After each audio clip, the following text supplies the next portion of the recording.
The first frame that still makes my stomach drop is a paused dashcam image at 1:13 a.m., sodium orange light washing over a rest stop exit sign, and something human-shaped standing in my open rear hatch, partly hidden behind a stack of insulated delivery bags, a pale hand curled around the leash clip on my dog's harness. The video freezes right at the moment the brake lights bloom red across the inside of my SUV and my dog's hackles lift. A breath before that, everything had been normal. Before we begin this journey, subscribe, because some doors, once opened, don't close quietly. I started that night on my usual rideshare and Grub delivery loop. Tuesday into Wednesday, the dry window between bar close and dawn shifts. I'd brought Scout, my 70-pound mutt with shepherd eyes and marathon legs, because he handled motion sickness better than my nerves did when the city got quiet. He was clipped in with a crash-rated harness to the cargo loops, water bowl wedged by the spare tire, GPS tag paired to my phone. Midnight to 4 a.m. was where you either grew careful or grew stories. I thought I was careful. At 12:42 a.m., I accepted a stacked order, 6 miles between a diner and a garden apartment complex. The app showed a bonus if I completed both within 40 minutes. Forecast haze, 68 degrees, dry roads. The SUV's Bluetooth displayed a battery warning on the dash cam, so I ran a cable to keep it at 87%. Scout shifted and thumped his tail once. We'd already logged 27.3 miles. 2 energy drinks sat cup holder deep. A trash bag tied to the passenger headrest, seat adjusted 1 notch forward because my knee clicks on long drives. Ordinary details I repeat now like beads on a cord, as if naming them keeps them from sliding away. The first oddity was a vibration where there shouldn't have been. At the light on Winton and 5th, my phone buzzed with a missed call from an unknown number, then another vibration with no banner. I pulled into the pickup lane at 12:49 a.m. and checked my screen. The notification pane listed a voicemail icon that wouldn't open. Another ping rolled through the chassis, not from the phone, but from the trunk area. A faint, tinny rattle like a metal loop tapping plastic. Scout's ears rotated toward the hatch. I leaned into the rear view and saw only my neatly strapped red hot bag and his water bowl reflecting a stripe of neon. The rattle went quiet. Food loaded, I rolled toward the first drop.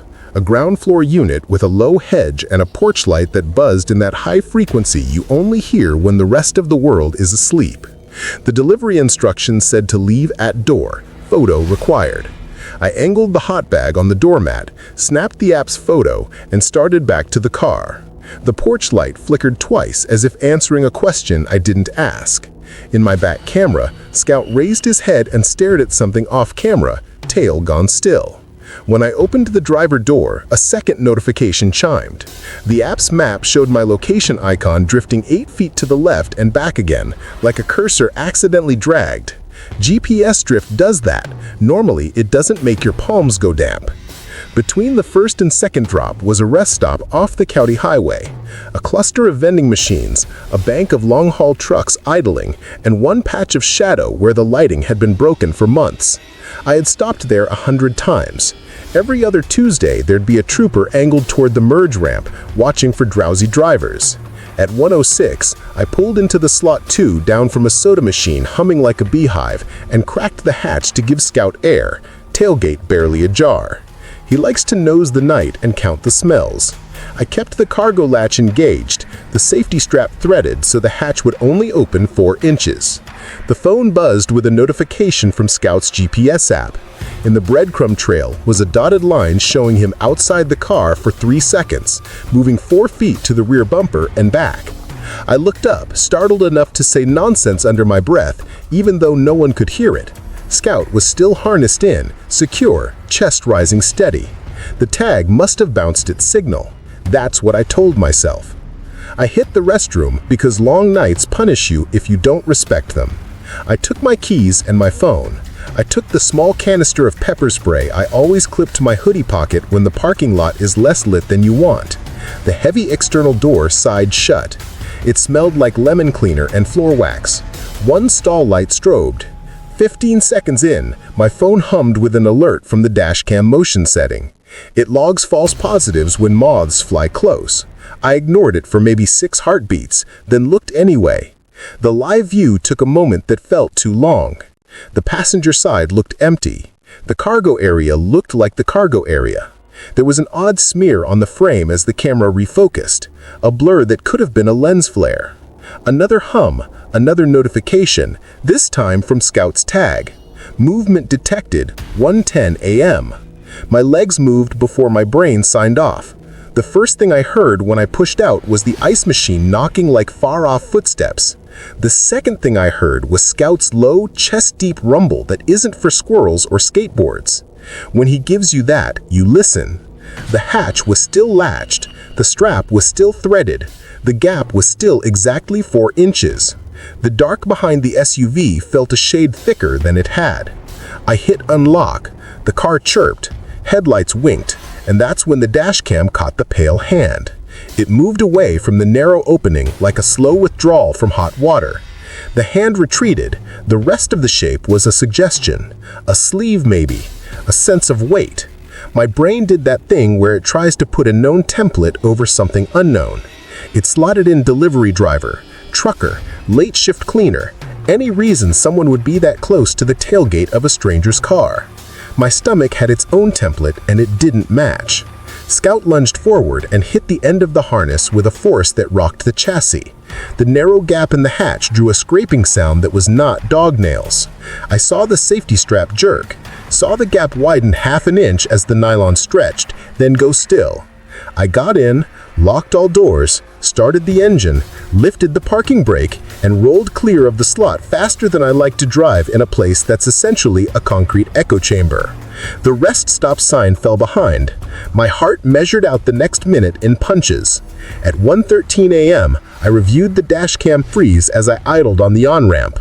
There was a human shape and there was definitely a hand on the leash clip. The leash clip was a carabiner with a locking sleeve I always twist closed. The sleeve was twisted fully open in the freeze frame, caught as if it had been in motion. Scout's GPS tag threw one more blip to the right, like he had lurched toward the hatch. If I had left the hatch unlatched, if I had set the strap wrong, he could have been led out of the car in a quiet parking lot 15 feet from a vending machine. That was the point of no return. I canceled the second drop. No bonus was worth this.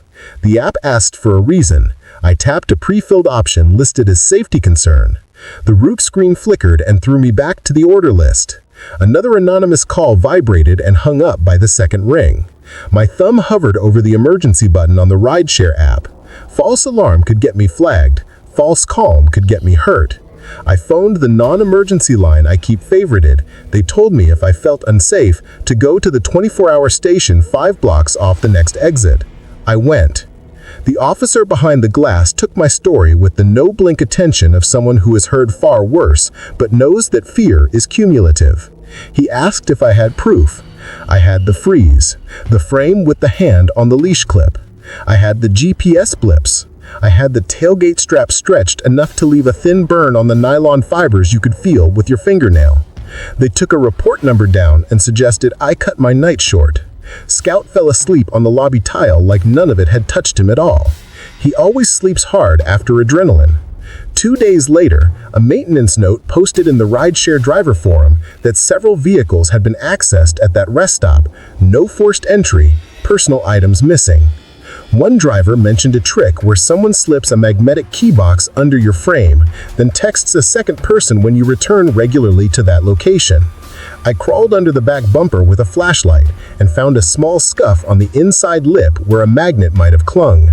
Bare paint polished smooth in a thumbprint oval. I'll never know who stood in that hatch gap, or whether they meant harm to me or to Scout, or whether they were testing clips in a blind, bored way while someone else watched under the dead light. I do know that a month later, I traded the hatch strap for a padlocked steel cable. The dashcam never caught a hand again. The freeze frame stays in my photos. I keep it because it reminds me that being careful is a shape you hold even when you're tired. It reminds me that the line between ordinary and wrong is 4 inches wide, and sometimes a hand fits into it. Thumbnail moment 1 comes from that frame. The ghost of a sleeve, the blunt, pale fingers on the metal, brake glow painting the inside of my car red. I never did complete the second drop. The order timed out. The app sent me a notice that a customer reported a missing meal. I filed the police report number with the company and never heard back. The station lobby camera probably caught a recording of me sitting on the bench with my dog's leash looped twice around my wrist. If you freeze that footage at 1:36, you'll see me glance at the door every time it hisses. If you unfreeze it, the door always opens for someone else. I thought that was my quota for dog stories that year. The second one arrived through my neighbor's walls and through the feathers of a pet that did not belong to me. It came packaged neatly as guilt and then unfolded into the kind of complication you replay on sleepless nights when you promise yourself you'll do better next time. I moved into a townhouse at the lip of a cul-de-sac. It had been a model unit once and still had the fake cookbook on a stand in the kitchen and a closet shelf labeled Boots with stenciled lettering. On my left side was a young couple who left at precise hours and lived a life measured in groceries and weekend laundry. On my right side was an older man who never parked in his driveway.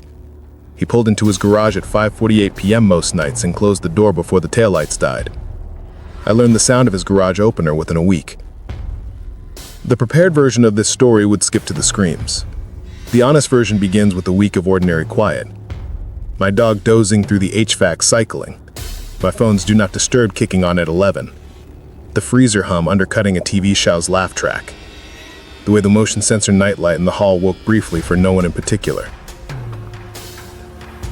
The first scream came at 11:34 p.m. on a Sunday, thin and high and shaped by air rushing past something small. It cut across the drywall like a knife under the edge of linoleum.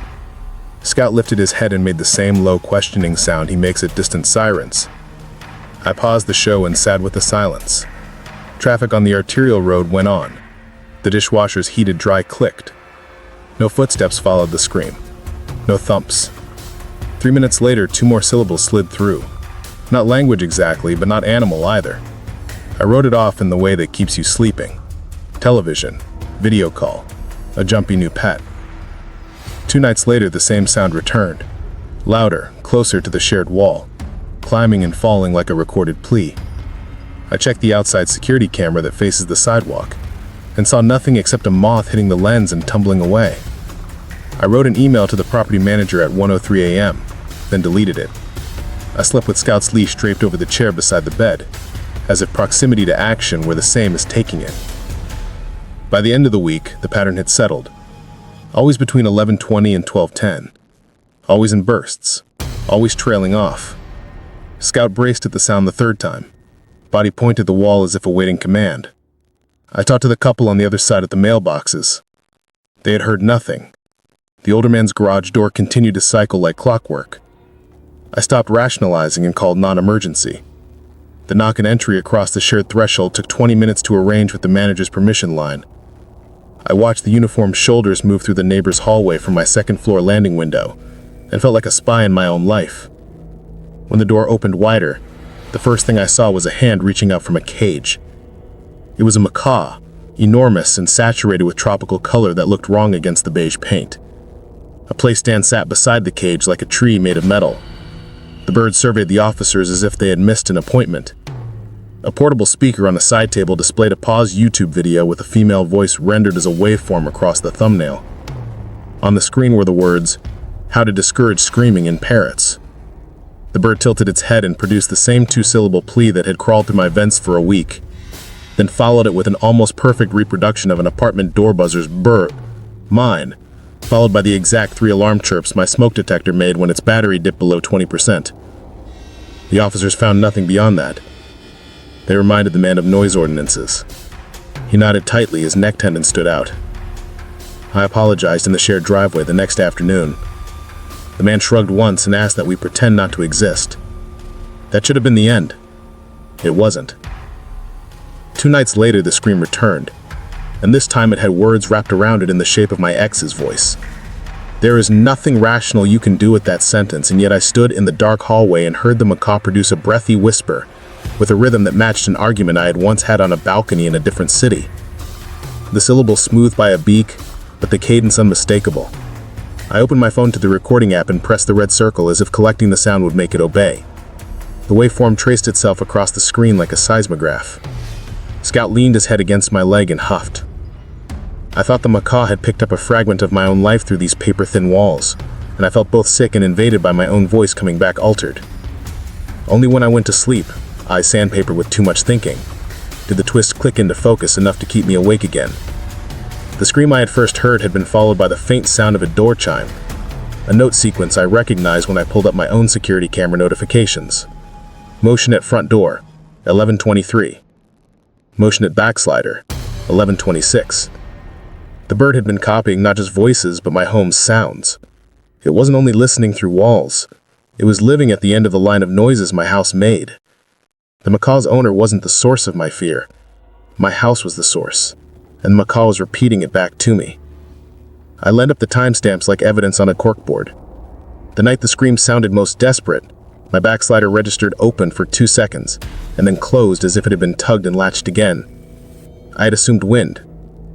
The night the macaw mimicked the 3 alarm chirps in perfect cadence, my detector pinged low battery at 3:19. There's no way a bird hears that through a wall at that hour unless someone is in the hallway, or unless the bird had heard those chirps on another night from inside my house. The bird's voice wasn't prophecy, it was memory. The realization landed like a cold cloth across my neck. The next day, I found a maintenance receipt shoved under my welcome mat that I hadn't requested. Battery replaced in smoke detector, line item listed with a timestamp of 10:48 a.m. The company name was spelled wrong by a letter. The phone number traced to a prepaid account when I tried it. The LED on my indoor camera in the living room was turned slightly to face the wall. The tiny photodiode wasn't where I'd left it. The Scout stared at the backslider like it would grow teeth. I put it all together badly and too late. Someone had been inside long enough to turn a camera, to replace a battery, to trigger sensors that fed a macaw enough ambient sound to become the worst recording studio in the world. I pulled the SD cards and drove them to the station. They burned me a copy and gave me a card with a case number. We wrote it all down. The timestamps, the bird, the roommate that was not mine, the misspelled company. The older man kept his blinds closed. The couple on the left side started greeting me with a worried kink between their earbrows. The macaw screamed less after that. Not none. Less. When it did, it added a new sound to its vocabulary. A tiny metallic click like a latch you flick with a fingernail. Once I heard that in my living room at 2:03 a.m., and 10 seconds later a notification popped up on my phone. Backslider. Motion detected. Low confidence. Moth likely. I got out of bed, walked to the kitchen, set my palm on the cold lock, and felt it shiver under my skin, as if someone else had just taken their hand away. Thumbnail moment 2 came a week later when I scrolled an archived clip from the indoor camera and landed on a paused frame of Scout at the base of my stairs, staring up with a stillness so absolute it looks composited, and at the top of the stairs, for one frame only, a darker rectangle where no one should be, shadow layered on shadow, human height. Artifact, the officer said, compression noise. I accepted the explanation because the alternative picks your locks and lives where the bird can study it. I changed the locks. I layered a dowel into the track of the slider and measured it to the millimeter so it couldn't be pulled from the outside with a coat hanger. I set the cameras to local storage only. I added a sensor to the floor near the back door that alerts for pressure changes. Fear made my house heavier by inches. Scout started sleeping with his head pointed toward the front door and his back against my shins. I stopped hearing the macaw's screams after a month. The owner must have found a better routine, more stimulation, rolled towels for shredding, distraction for a brain that needed work. The silence felt like a gift wrapped in brown paper. If I lifted the paper, there would be nothing inside it. That is what silence often is. The third story is the one I tell least, maybe because it folds me into an old house my family still rents on holiday weekends, and maybe because it asks me to admit that I ignored the smartest creature in the room because I didn't want to sleep in the bright, loud upstairs where the late summer heat turns air into syrup. I wanted the cool of the lower level. I took it, and the dog would not follow me. When animals refuse, you should ask why. I didn't. Not fast enough. It's an old farmhouse at the bend of a county road that disappears into trees after the mailboxes stutter out. It's 2 stories and a basement half carved into the ground, a stone foundation that leaks when it rains, a root cellar door that doesn't latch right, a set of wooden steps that flex and make the same tired complaint every time you use them. The first time I slept there, I was 12, and the basement smelled like damp concrete and forgotten boxes. The last time I slept there, I was 31, and the basement smelled like damp concrete and a history you could smudge with your thumb. The upstairs gets morning light so bright you wake before you want to. The basement stays 10 degrees cooler even in high summer and hums with the sump pump on a timer that sounds like a slow heartbeat when you're trying to fall asleep. I moved my duffel into the converted basement room out of stubbornness. Scout followed me to the top of the stairs and then drew a line with his body. He planted his front paws on the first step and would not put weight on them. The same dog who would run headlong into lake water at the first splash took one breath and backed into the hall like he was leaving room for something else to pass. I set my bag down anyway. The air was still and old. There's a small window high on the wall that frames grass and a strip of sky. In bad weather, you can hear rain batter that grass like a handful of thrown peas. The window ledge was dusty in a way that writes letters on your fingers. That first night, the house did the things old houses do. It creaked, it drafted, it announced the refrigerator cycle with a click and a hum. I woke to the sensation of a weight shifting at the end of the bed and then remembered that I had chosen a room that didn't come with a dog. Upstairs, Scout barked once in a tone that said, "This is not a joke." I propped myself on elbows and watched the dark where the corner didn't quite resolve into anything.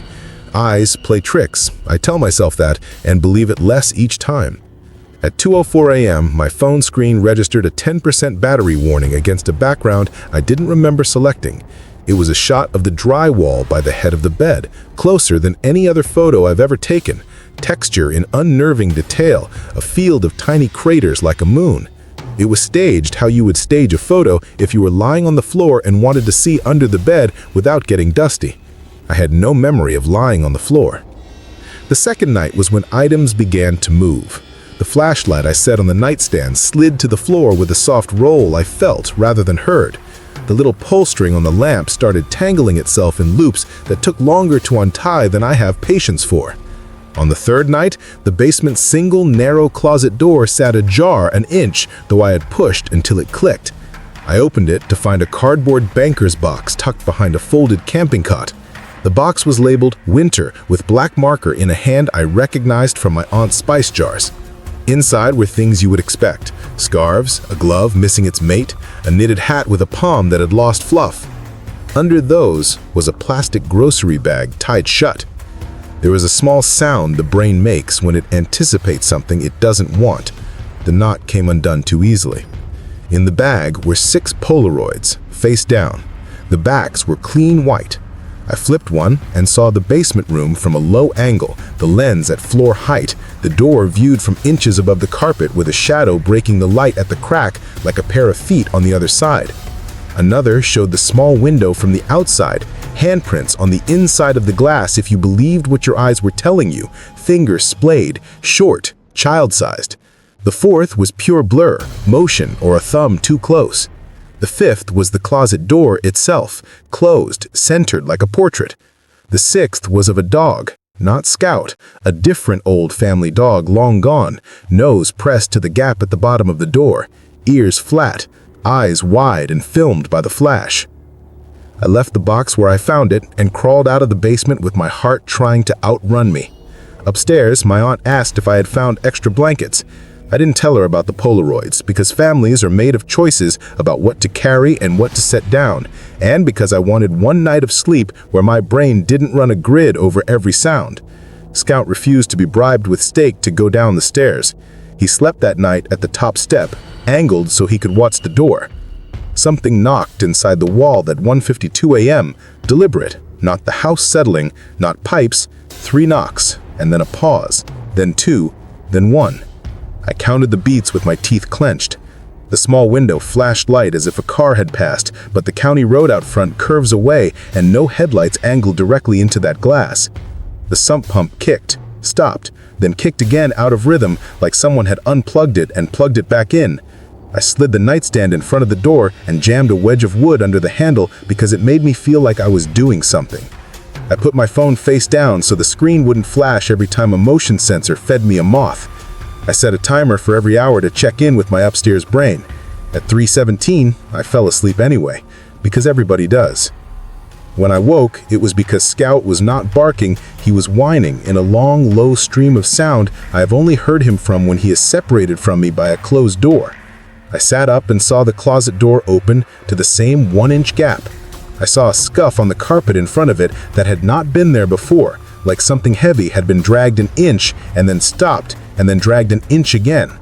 The lamp did not turn on the first time I pulled the chain, or the second, and the third required me to grip the little metal tag and tug hard enough that it pinched skin. When it lit, the glass in the small window showed a faint smear in the corner, like a nose pressed to it and a line of moisture trailing down. It could have been condensation. I could have lied to myself all day with that. The twist came when I looked back in the box for answers you never get from boxes. There was a folded sheet of paper under the plastic. On it was a maintenance checklist for the rental, typed up, boxes ticked.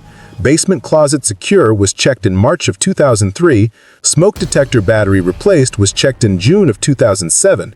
A third line, added in pen in a different hand, read, "Dog door latched, basement egress, 2009. The farmhouse never had a dog door. There was only that small window. The only way you could write that note is if you were trying to control something that did not have a door. The Polaroid of the dog at the door gained weight in my hand as if it had waited for me to see it correctly. I called my cousin, the one who handles the rental bookings, and asked if anyone had reported problems in the basement. She paused until the silence gathered. One family had left early years ago after claiming they found child-size handprints on the inside of that small window. Another had asked if they could move the downstairs bed upstairs. The listing used to say cozy lower level, now says original lower level, cool in summer. Words are a way to cook fear down to a syrup you can swallow. I should have moved my bed upstairs. I should have listened to my dog. Instead, I treated the night like a test. I told myself I would give the basement one more try because the upstairs August heat was a kind of punishment of its own. I set my phone to 100% on a long cable. I set my battery lantern by the door. I put the Polaroids in the nightstand drawer so I wouldn't think about them and thought about them harder. I measured the floor space to the door in steps, 4.5. I placed my heaviest boots right there so if the door moved again, they would make noise. I propped a broom under the knob at an angle that would crash counterweight first against the floor if the latch turned. In the upstairs hall, Scout folded himself into a tight, watchful knot and pretended to doze. Either nothing would happen, and I would earn my calm back, or something would, and I would at least know I hadn't sat on my hands. It happened fast and out of order. The battery lantern dimmed by a fraction, even while plugged in. The hallway nightlight upstairs went dark and came back. The basement door answered with one loud click from the latch, a sound you feel in your scalp. The broom fell with a whip of bristles, smacking the floor and scaring me so badly I laughed without humor. A second later, the closet door breathed open enough to whisper the carpet. My boots did their job, rocking and thumping as if someone had nudged them from inside the closet. I stood. I took the 3 steps between me and the closet. The wood under my feet sighed like an old man. I braced my hand flat against the closet door and pressed. It pressed back. I am not proud of what I did next. I stepped away and filmed the door from the floor level the way those Polaroids had been taken. I slid my phone forward until the lens saw into the slice of darkness beyond the door. I watched the screen instead of the actual room, because screens feel safer. For a split second, the camera adjusted to the low light, and the black rounded into shapes my brain could use. Cardboard, fabric, the curve of the camping cot leg, the rectangle of a storage bin. And then something pale slid across that rectangle, like fingers withdrawing, short and not adult. My hand jerked. The phone clacked against the doorframe. The closet breathed shut on its own the last half-inch. Upstairs, Scout barked the kind of bark that tells your bones to move. The house made a sound like it had decided to get smaller. I pulled the nightstand and the dresser and everything else heavy within reach in front of that closet and felt the ridiculousness of making a wall out of furniture when the house had already decided it could open from the inside.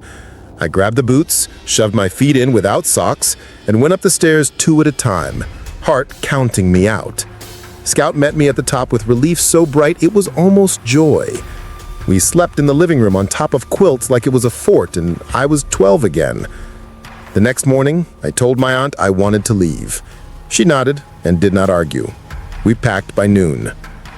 Thumbnail moment 3 sits in my camera roll, a single frame from that floor-level video in which the closet door's bottom gap shows nothing but darkness and then a faint reflection of my own phone screen, reflected back not from the laminate floor, but from an eye level that was too low for any one adult and too high for any mouse. Optical tricks are cheap. Fear is expensive. The aftermath has the shape it always does. A receipt from the locksmith for rekeying the farmhouse's outer doors, an email to the rental platform adjusting the language listing, a thread on a local history group talking about the families who had passed through that house over a century, a neighbor mentioning that before it was a rental, it had belonged to a couple who used the basement as a canning room and sealed the small window every winter with contractor's plastic taped tight in patterns that left rectangles like fingerprints. No one mentioned a child. No one mentioned a dog door. The Polaroids disappeared after my aunt made a neat stack of them and tucked them somewhere I won't ask about. I keep the floor-level video clip to 31 seconds because any longer, and I start hearing what I think are breaths under the hum of the lantern. All 3 of these were pets at the hinge. A dog pulling against a hand in a hatch gap. A bird repeating the house like a confession. A dog refusing a staircase made for feet and secrets. They rearranged how I move in spaces I thought I knew, and they gave me measures to lay over uncertainty. 4 inches, 2 doors, 1-inch gaps. 1:13 a.m., 11:34 p.m., 2:04 a.m. I keep timestamps like trophies I didn't ask to win. I'd like to end with comfort. I can't. As I finish writing this, Scout stirs and lifts his head the way he does before a delivery driver knocks or before my phone announces a software update at 2 a.m. The hallway sensor shows not present, then flips to present with a ping lag that shouldn't happen, a delay like a heartbeat skipping. The app that manages my front camera flashes an error about a firmware patch. The macaw next door hasn't screamed in months, but my notifications show a motion clip at 11:22 p.m. of my porch empty, and then, a second later, not empty. A dark sleeve passing out of frame, as if that's the only path it knows. My phone vibrates 3 times in a pattern I haven't felt before, and the new alert at the top of the screen isn't from a camera, or a sensor, or even the doorbell. It's from Scout's GPS tag. It says, leash clip disengaged, rear of vehicle, 0.0 miles from home, 1:11 a.m. I'm inside my locked house. Scout is on the rug within arm's reach, harness on, clip secure, the little metal sleeve twisted tight, his breathing steady. I reach for the clip to check it, because the mind needs a thing to do. It turns without resistance, as if someone already did the work. Somewhere, a latch clicks with exactness. Before I fully register that sound, the basement door, the one we never use and never love, answers with one small knock from the inside. And then my porch camera lights the phone with a fresh thumbnail. Door viewed at floor level, shadows under it, not still.